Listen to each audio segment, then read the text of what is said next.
தமிழராட்சி பார்த்துட்டு இருக்க எல்லாருக்குமே வணக்கம். ஒரு சட்டமன்றத்துக்கு போகக்கூடிய ஒரு எம்எல்ஏ வந்து மக்களில் ஒருவரா, மக்களால் தேர்ந்தெடுக்கப்பட்ட ஒருவரா, மக்களோட பிரச்சனையை பேசுறதுக்கு தான் வந்து சட்டமன்றத்துக்கு போறாங்க அப்படின்றது ஒன்று இருக்கு. ஆனா திமுகவோட இப்ப இடைக்கால பட்ஜெட் ஒன்று வெளியிட்டு இருந்தாங்க. அந்த பட்ஜெட்டை பத்தி பேச விரும்பல நானு. ஆனா அந்த பட்ஜெட்ல படிக்கும்போது அமைச்சர் படிச்சுட்டு இருக்காரு, தூங்குறாங்க எல்லாரும் உட்காந்து.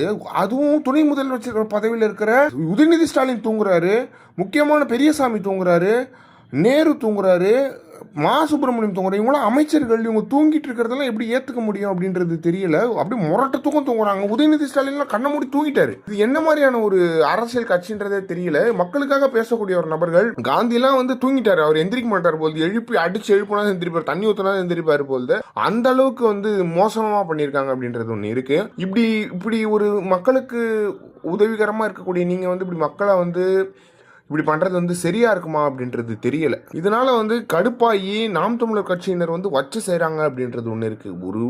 ஒரு மட்டரகமாக இல்லையா இதெல்லாம் பார்க்கும்போது அப்படின்றது தெரியல. எனக்கு எப்படி இருக்குன்னு தெரியல. தூங்குவானா எவனாவது ஒரு சட்டமன்றத்துக்குள்ளே உட்காந்து ஒரு துணை முதலமைச்சர் தூங்குனா தமிழ்நாட்டோட நிலைமை என்ன ஆகும் அப்படின்றதே தெரியல. தூங்கிட்டு இருக்காங்க எல்லாரும் உட்காந்து அப்படின்றது ஒன்று இருக்குது. இதில் நீங்கள் வந்து தமிழ்நாட்டை நிலைநிறுத்தி பேசுறதுலாம் எனக்கு புரியல என்ன நடக்க போகுது அப்படின்றதெல்லாம். இவ்வளோ மோசமான ஒரு திமுக ஆட்சி அகற்றணும் அப்படின்றதுனால கடைசியாக மக்களுக்கு ஒரு ஆப்ஷன் எலெக்ஷன் வருது.